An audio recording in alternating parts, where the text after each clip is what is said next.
درود با شما بینندگان گرامی برنامه فوتبال آسیا. اینک تا آغاز بازی تقدیرساز انتخابی جام جهان 2026 با شرکت دسته‌های منتخب اردن و تاجیکستان همگی یک روز دیگر باقی ماند. دسته منتخب تاجیکستان تحت رهبری گیلا شکیلادзе روزهای سیوم و چهارم ایون بعد آمدن به پایتخت دولت اردن شهر عمان دو تمرین خود را انجام داد.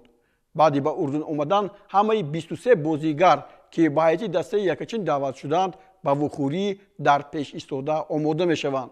به هیئت دسته از همه آخر مهربان کریموف، پرویزجان عمرباєв و وحدت حنانوف همراه شدند. بازی در پنجم از زمره بازی‌هایی است که در همه گروه‌ها تقریباً دسته‌های موفق را به مرحله سوم بازی‌های انتخابی جام جهان و راحت به بازی‌های نهایی جام آسیا معین می‌کند. دسته منتخب تاجیکستان تو این وخوری با دسته منتخب اردن در دور اولی بازی‌های نهایی جام جهان 16 نوامبر بازی خود را با دسته منتخب اردن برگزار کرد. در ورزشگاه مرکزی شهر دوشنبه با حضور 13650 تماشاگر بازی را با نتیجه مساوی 1-1 جمع‌بست کرد. بازی نهایت جالب از جانب فوتبالبازان تاجیکستان و اردن به معرض تماشا گذاشته شد و از فرصت‌های مناسب گلزنی بیشتر فوتبالبازان ما استفاده نبردند. در دقیقه 89 به حمله‌گر ما شهرام سمیف که در دقیقه 74 به جای رستم سایروف به میدان آمد میسر گردید که حساب را باز کند. اما 3 دقیقه اضافه شده برتری یک گل را از ما ربود و یزن النعمت حساب را برابر کرد. در نتیجه دسته ها با یک امتیاز قناعت حاصل کردند. دسته منتخب اردن با تاجیکستان تا این دم 6 وخوری گذرانیده است که 4 تای آن با غلبه اردنی ها به انجام رسیده، یک بازی مساوی و یک وخوری دیگر با پیروزی فوتبالبازان ما جمع‌بست شده است. محض دسته منتخب اردن در وخوری 4-1 نهایی جام آسیا 2023 در قطر منتخب تاجیکستان را با نتیجه 1-0 مغلوب نموده پیش راه ما را برای به دست آوردن جام آسیا بست. اکنون چی؟ متخصصان چی میگویند؟ در عرفه بازی‌های انتخابی جام جهان ما دوامی 10 روز در شهر دوحه قطر آمادگی خوبی داشتیم. حالا به شهر عمان اردن آمدیم و دسته برای بازی آماده است. مقصد اساسی ما نتیجه خوب به دست آوردن میباشد تا توانیم به مرحله سوم جام جهان و جام آسیا راحت به دست آوریم. درباره منتخب اردن معلوماتی بای داریم و با هم دو بازی گذراندیم و این بازی سوم هست که در مدت کوتاه با هم میبازیم. شاگردان من آماده‌اند که نتیجه دلخواه را به دست آورند.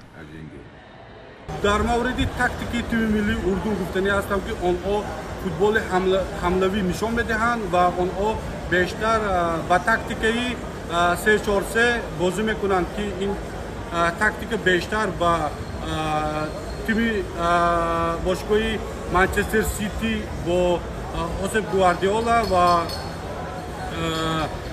زمانی آنتونی کونته که در تیم چلسی حیات ساخته بود با اون شباهت دارد و ما امیدوار هستیم که در تیم ملی تاجیکستان فوتبالیستانی جوان و با تجربه زیاد شدند و آنها برای تیم ملی تاجیکستان کمک میکنند.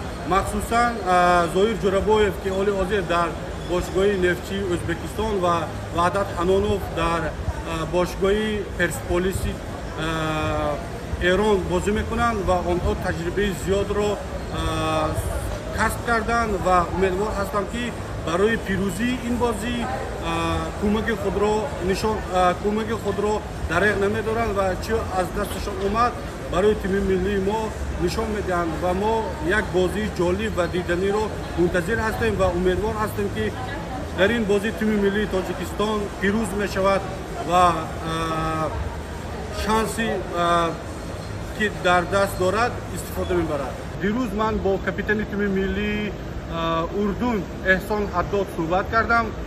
احسان برام گفت که بازی تاجیکستان و اردن رو بی‌صبرانه انتظار هستند و یک بازی دیدنی و جالب رو آنها مشاهده خواهند کرد و خودی احسان برام نقل کرد که حالا تمام بلیط ها در این بازی فروخته شده است. آنها برای میزبانی این بازی آماده هستند.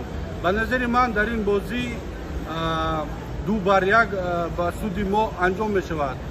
агар дар ин бозӣ мутаассифона агар пирӯзӣ ба даст наорем, охирин шанси мо пирӯзӣ дар хонаи худ муқобили Покистон аст ва баъдан мо умедвор мешавем ки тими миллии Арабистони Саудӣ тими миллии Урдунро шикаст медиҳад ва мо аз гурӯҳ дар мақоми дуввум ба марҳилаи севум роҳ пайдо хоҳем кард.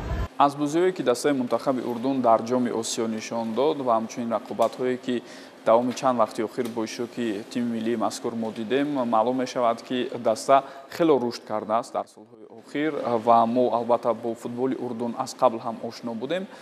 дар мусобиқаҳои гуногуни наврасону ҷавонон дастаҳои мо бо ҳамсолони худ аз Урдун бозӣ карда буданд ва бояд эътироф кунем ки дар таи солҳои охир таҳти роҳбарии мураббии марокашии худ ба пешравиҳои назаррас ноил шуд ин тим.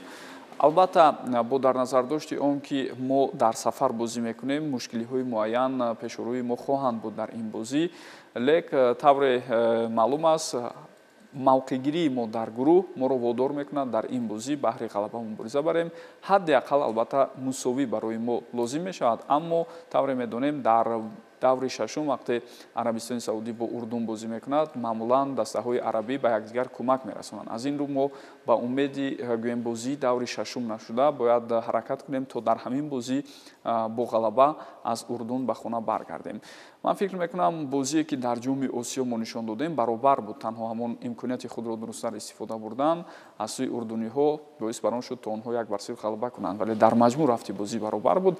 аз ин рӯ истиёди мураббиёни дастаи мунтахаби моро лозим меояд то дар ин бозӣ пеш аз ҳама баҳри ба даст овардани натиҷаи мусбӣ талош кунанд ва фикр дорам ман ҳамин ҷамъомади таълиму тамринӣ беш аз 10 рӯза кӯмак мекунад хело барвақт ба худи шаҳри Аммон рафтани онҳо бояд кӯмак расонад, яъне мутобиқшавии инҷо ба пуррагӣ сипарӣ шуд ва футболбозони мо ҳам фикр дорам бо як рӯҳияи бисёр хуб ба ин рақобат ворид мешаванд ва ҳатман натиҷаи мусбиро таъмин мекунанд. дирӯз ман бо Гела Шекеладзе телефонӣ суҳбат доштам ва метавон ҳамин омилро гуфт ки рӯҳияи бачаҳо, таби бачаҳо аз он чизе ки Шекеладзе мегӯяд хеле болида аст. яъне бачаҳо ба ин бозӣ омодан, ҳама бачаҳои профессионалан хуб мефаҳманд ки ба қавле ки дар болои харита чӣ гузошта шудааст.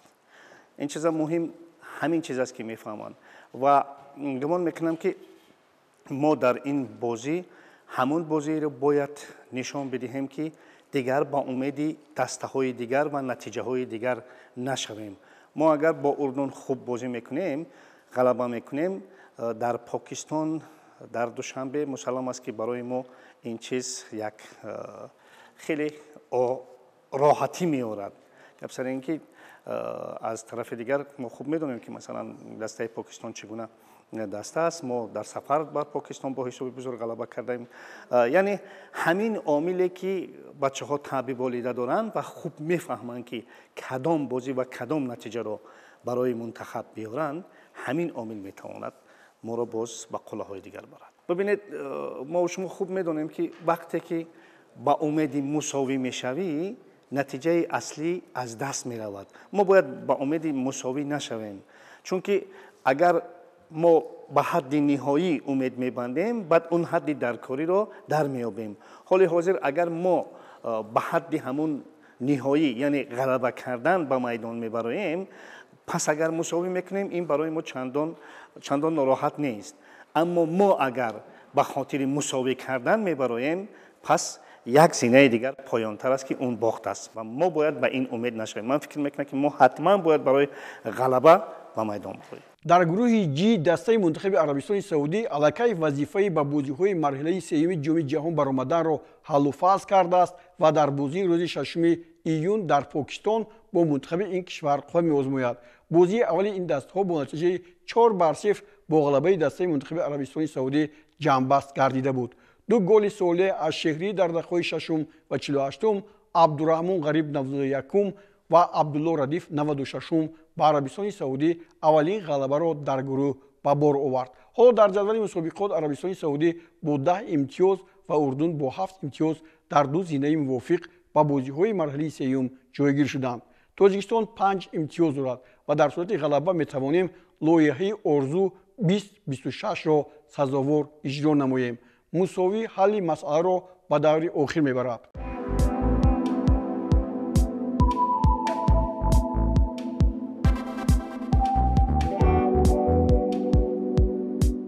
дар ҳақиқат дастаи мунтахаби тоҷикистон ва футболбозонаш бо рӯҳияи болида ба бозиҳо мераванд. ваҳдат ҳанонов бори дуввум дар ҳайати дастаи персеполиси теҳрон чемпиони эрон гардид. чун бозиҳои даври панҷум ба бисёре аз суолҳо ҷавобгӯ хоҳад буд, мо ба бозиҳои дигар гурӯҳҳо ҳам таваҷҷӯҳ кардем. дар гурӯҳи А дастаи мунтахаби қатар ки аллакай рохатро ба бозиҳои оянда ба даст овардааст, бо тими мунтахаби афғонистон ба майдон меояд.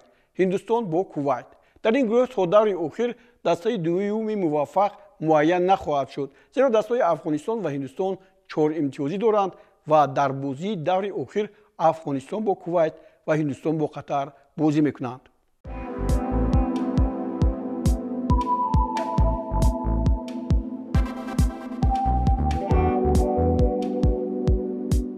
дар гурӯҳи Б ҷопон ҳам пеш аз муҳлат ба бозиҳои марҳилаи сеюм роҳ ёфтааст, аммо барои ҷои дуввум Сурия ва Кореяи Халқи Демократӣ бо ҳам дар даври панҷум вомехӯранд.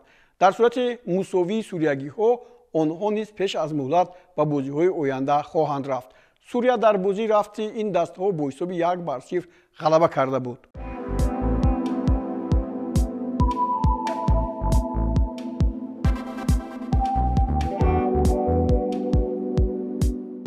бозии ҳалкунандаи гурӯҳи С пагоҳ бо ширкати дастаҳои Чин ва Таиланд доир мегардад. Чин дар даври аввал Таиландро дар майдонаш бо ҳисоби 2-1 мағлуб карда буд. агар таиландиҳо пирӯз нагарданд, пас онҳо ҳам ба даври бозиҳои интихобии ҷоми Осиё мераванд. дар ин гурӯҳ Кореяи Ҷанубӣ мавқеашро дар зинаи аввал мустаҳкам нигоҳ медорад. дар гурӯҳи Д аз Осиёи марказӣ дастаи мунтахаби Қирғизистон бо касби 9 имтиёз дар садри ҷадвал аст ва бо ин даста Умон холҳои баробар дорад. агар қирғизҳо дар бозии 6 июн аз дастаи мунтахаби Малайзия 1 имтиёз ситонанд, пас онҳо ба даври бозиҳои марҳилаи сеюм роҳ меёбанд. дар даври аввал Қирғизистон маҳз бо Малайзия як бозии ниҳоят пурқимати серголро бар ҷой гузошта бо натиҷаи 4-3 аз Малайзия мағлуб шуд ва дар бозиҳои боқӣ монда пирӯзӣ ба даст овардааст. Умон дар ин давр бо Тайбеи Чин бозӣ мекунад ва имкони беҳтари идома додани бозиҳоро дорад.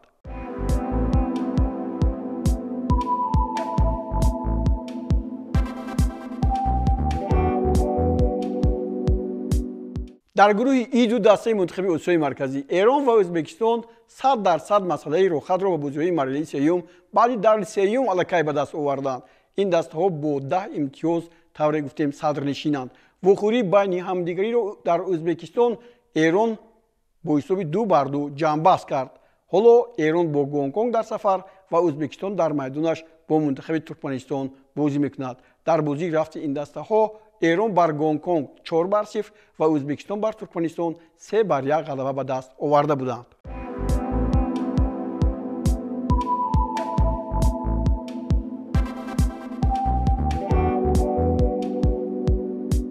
дар гурӯҳи F дастаҳои мунтахаби Ироқ ва Индонезия имконияти беҳтари идомаи мусобиқаро доранд. пагоҳ Индонезия бо Ироқ дар майдонаш ва Ветнам бо Филиппин қува месанҷад. агар вохӯрии Индонезия ва Ироқ мусовӣ ё бо пирӯзии Индонезия анҷом ёбад, дастаҳои муваффақи ин гурӯҳ ҳам пеш аз даври охир ки 11 июн барпо мегардад, ҳалли худро хоҳад ёфт.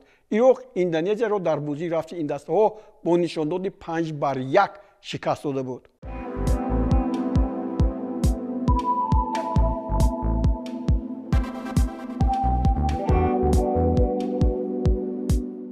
дар гурӯҳи H дастаҳои мунтахаби Амороти Муттаҳидаи Араб ва Баҳрайн аз зинаи аввал ва дуввум ба бозиҳои оянда рухат мегиранд. дар ин гурӯҳ имконияти дастаи зинаи сеюм Яман тамоман кам аст, зеро бо 3 имтиёз дарёб кардани дастаҳое ки 6 ва 9 имтиёз бештар доранд душвор хоҳад буд.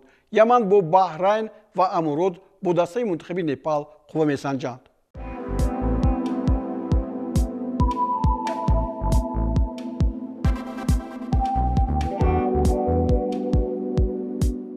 ниҳоят дар гурӯҳи охир ҳам песафон ва дастаҳои муваффақ маълуманд. Австралия аз зинаи аввал ва Фаластин аз ҷои дуввум ба марҳилаи сеюм хоҳанд гузашт. дар даври панҷум Австралия бо Фаластин ва Лубнон бо Бангладеш қува меозмоянд.